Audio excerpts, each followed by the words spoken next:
With Thomas Geboy, weather rates certified 11 years in a row.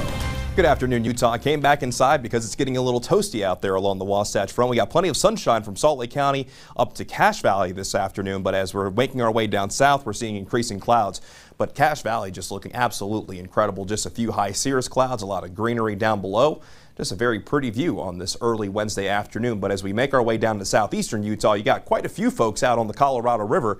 But earlier this morning, it was socked in with clouds, and we're seeing a few more bubbly cumulus clouds. That's going to continue to be the case through the afternoon into the evening, and eventually a few of those clouds are going to produce showers and thunderstorms. So if you're going to be in southern Utah today, you just need to be extra aware of the weather, not only because is there going to be showers and thunderstorms around, but because the radar that the National Weather Service in Grand Junction uses in southeastern Utah, that is down. So it's going to be very hard to see them on the radar, and that does include your apps.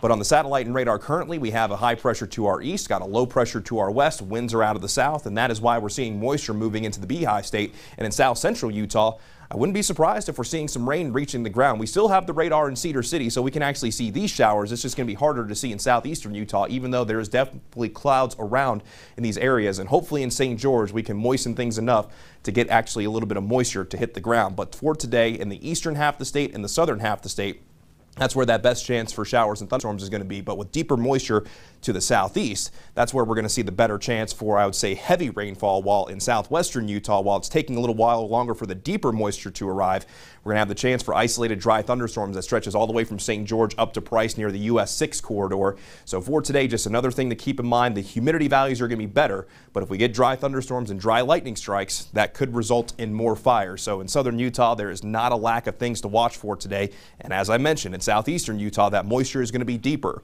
which means showers and thunderstorms that develop could produce heavy rainfall, and there is a marginal risk for excessive rainfall that could lead to flash flooding. And I also mentioned beforehand, the National Weather Service Grand Junction radar is currently down, so it's going to be very hard to see showers and thunderstorms that develop in that part of the world. So we'll be keeping a very close eye on the satellite when it comes to what's going to be going on in southeastern Utah over the next couple of days. But let's begin the Futurecast. 1 o'clock this afternoon, the Futurecast showing those isolated showers and thunderstorms with more of the same continuing through the afternoon. This is 5 o'clock this afternoon, with the best chance really being east of I-15 and south of I-70, but a few showers and storms could stretch up to the Uinta Basin, maybe find their way to Iron County and up towards Beaver County. That southerly flow is only going to continue going into our Thursday, so tomorrow morning starts relatively quiet, a decent amount of cloud coverage around, but as that moisture continues to surge north, scattered showers and thunderstorms could very much be a possibility for the entirety of the state, stretching from St. George all the way up towards Logan. And with the chance for showers and thunderstorms returning, so does the possibility of flash flooding at our national parks.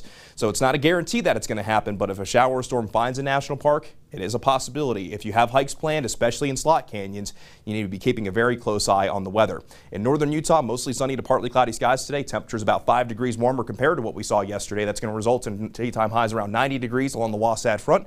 Then in central Utah, we'll start to see increasing clouds and a better chance for wet weather. We also could see some hazy conditions near the Left Fork Fire as well, as close as Millard County. But in Monticello and Blanding, a pretty good chance for wet weather, while St. George, a daytime high of 95 degrees with upper 80s down in Kanab. Now for St. George, we'll go from the middle 90s today with a little bit better of a chance that wet weather reaches the ground Thursday into Friday.